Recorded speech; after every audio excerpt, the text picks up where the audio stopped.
God bless everyone. God bless mom. We are the group 2 and our assigned topic is project implementation and monitoring. First, let's break it down. So, we have here the project implementation and monitoring. So, by definition, project is the specific plan, implementation is the process, and monitoring is to track. So, from that, it becomes clear na in this topic, we will going to talk about the importance of keeping track to process of the specific plan. How important how important nga masunod ang saktong process, or for the specific plan or project to become effective, efficient, and of course, successful. During implementation, the project should be continuously monitored to track project performance and developments and external factors. From my personal experiences, I would say it is very important that everyone is supervising each other. It's not that mamantay ka or makichismis lang. It's about being sensitive to each other. Sometimes, manggod, we can tell our own mistake. Others will. Mas makabantay ang uban. Mas dali ra makabantay ang uban. So, actually, negative siya, but we can flip it to become positive. By doing so, we can gather suggestions, how to improve the project, who should we connect na makatabang nga ma-fulfill na to ang mga objectives and goals sa project. Continuously means it doesn't stop. Dapat updated jud unsay mga pwedeng alternatives or unsay pwedeng i-improvise. So, ma-apply na to diri ang 3 functions sa social work. We have the preventive, restorative, and developmental. Monitoring covers crucial indicators which are routinely and regularly measured, for example, utilization rates for the targeted health services such as attended deliveries or antenatal care. Here, I have a lot of experiences dealing with connections, dealing with people, different institutions, and stakeholders. So, importante kaayo nga knowledgeable jud ka sa mismong project. The rationale itself, you have to familiarize. If not, you have to word by word memorize. It serves as the main point of what is your project all about. And by supervision and monitoring, you can assure na it delivers all the time dapat, because everything has its own progress. 4 main reasons for undertaking monitoring and evaluation activities. Monitoring and evaluation, different thing but interconnected ra siya. Monitoring happens in the present if ongoing pa ang preparation sa project, while evaluation happens after the mismong project. I have here the first 2. Accountability. Through monitoring outputs, outcomes, and impact, an implementing agency can demonstrate efficient and effective use of funds.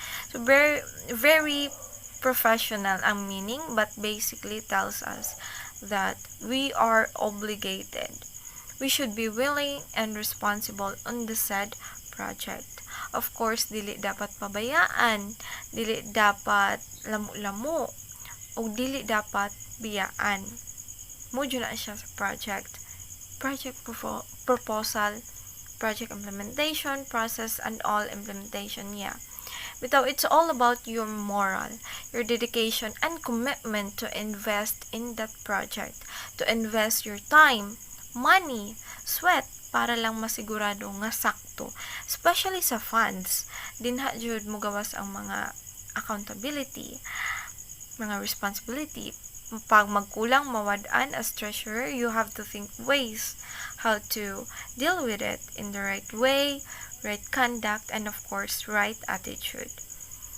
Improve performance. Monitoring and evaluation help identify shortcomings or inefficiencies in the project strategy. approaches, and implementation, which can in turn lead to readjustment and improvement.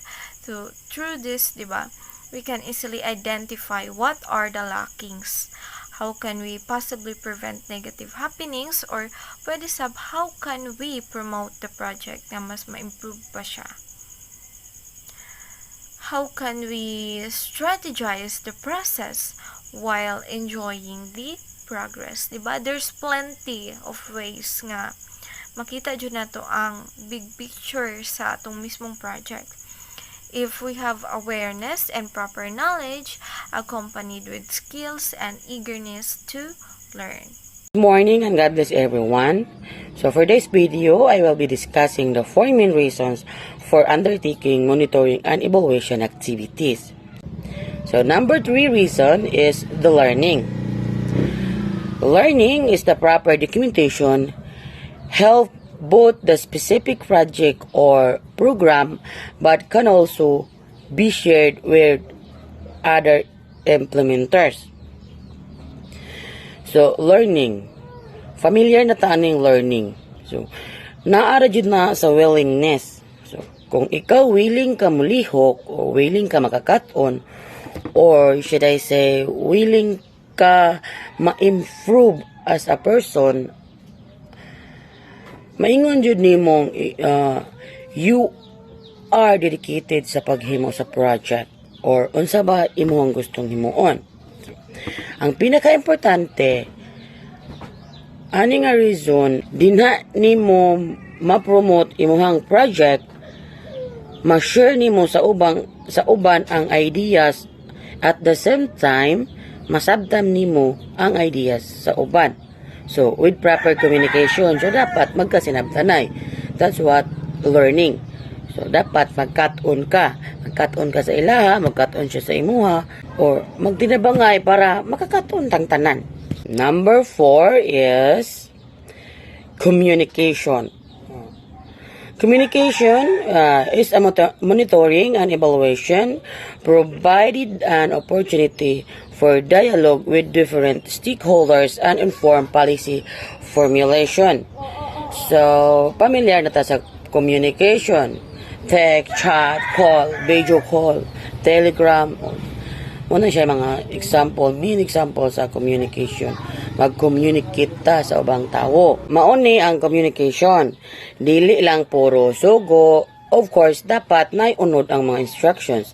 Nai-guide, naibasihan, ug maayo. Dapat, kung istorya ta nila, as a social worker, dapat pinahiluna, kalmado. Of course, maayo jud dapat mudil ang usa ka individual. So, dealing with different people. Isip, usa ka social worker son, model yung taglahi nga attitude sa mga tao. Ang atong mga kliyente, lahi-lahi jud na sila og attitude. Dapat sad kita kabaluta mo adjust. So, sa ano to pagstorya nila, aron mo kalma sila. Ang communication nga klaro, dili maka-offend. Og sakto jud para sa ilaha. Para masabtan jud nila unsay di ay about atong project. Unsay atong buot ipaabot sa ilaha, unsay angay buhaton about sa project, unsay makaayo. Muna ang communication, proper communication. So if you have proper communication, then the result, you have the proper dealing with other client. God bless everyone. My name is Jalaika Hironja Esmar. So, project manager or in charge report on the progress of the project twice a year. It means na ang usa ka manager sa usa ka project should report about the progression of the project kaduha sa isa ka tuig. Progress means in Tagalog, pag-unlad or the advancement of the project. They provide a progress report on the first 6 months a year, at the latest by the end of July, and annual report by the end of January and the following year. So it means that on the first 6 months of a year, the project manager will provide a progression report about the project, and then by the end of July, the project manager will provide latest informations about the progression of the project. And annual report means a progression report of the project within a year. So these reports should include an executive summary and a short introduction with the rationale, context, and objectives. So it means that uh, if the project manager will provide a progression report about the project, uh, he or she should include summarization of the key points about the progression of the project, and of course with the uh, a brief introduction and rationale or explanations, and of course with the objectives of the project. Annual report consists of project progress, activities carried out for each expected results, major achievements and challenges of the past trimester or year. It means sa annual report na including na dara tong mga activities, and then mga major achievements nga na-achieve sa usa ka project, and then mga challenges in achieving those major achievements for the past trimester or year. Sustainability measure and challenges, conclusions, and outlook containing important changes and external factors relevant to the interventions and budget execution. Hi, I am Navarro Angelo, and today let's discuss about project procurement management. Procurement means the process of acquiring goods, services, or work from external sources, typically purchasing or contracting. So it involves activities such as identifying needs, sourcing suppliers, negotiating contracts, and managing supplier relationships. So, buying new services or product for a project should also be factored in to minimize wastage of funds and related resources. To make sure you get the best value for money, you must ask at least 3 different supports for quotes. In the context of project management, procurement plays a significant role. Why? Because it involves identifying and selecting the right suppliers or vendors to meet project requirements. Choosing reliable and competent suppliers is crucial as they directly impact the quality, cost, and timeliness of project deliverables. Through competitive bidding and negotiation, project managers can secure favorable pricing terms and conditions from suppliers, which can lead to cost savings. So, kani po siya nga process addresses potential risks associated with external sourcing. In fact, project managers evaluate suppliers' capabilities, financial stability, and reputation to minimize the risk of supplier failures, delays, or poor quality. Minsan, maobserba lang natin ang success of a project depende if it gives satisfaction to the needs and expectations of stakeholders.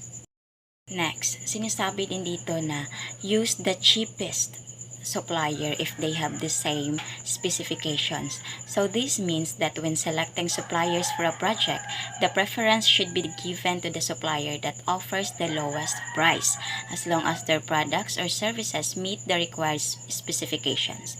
In other words, if daghang suppliers makahatag og parehas sa quality tas na meet ang project's requirements, the one with the lowest cost should be chosen. So pinaagyan na naka-save na kag kwarta. So by selecting the cheapest supplier, the project can potentially reduce procurement expenses and optimize the allocation of available resources. But note that choosing the cheapest option without considering the supplier's ability to fulfill their obligations or maintain quality standards may lead to potential risk such as delays, as akong na-mention kanina, or even supplier failures. In some development projects, it is common to encourage the involvement of community groups in the procurement process, meaning that meaning the community groups are given the opportunity nga makig-negotiate and select suppliers or bidders who are interested in providing goods, services, or work for the project.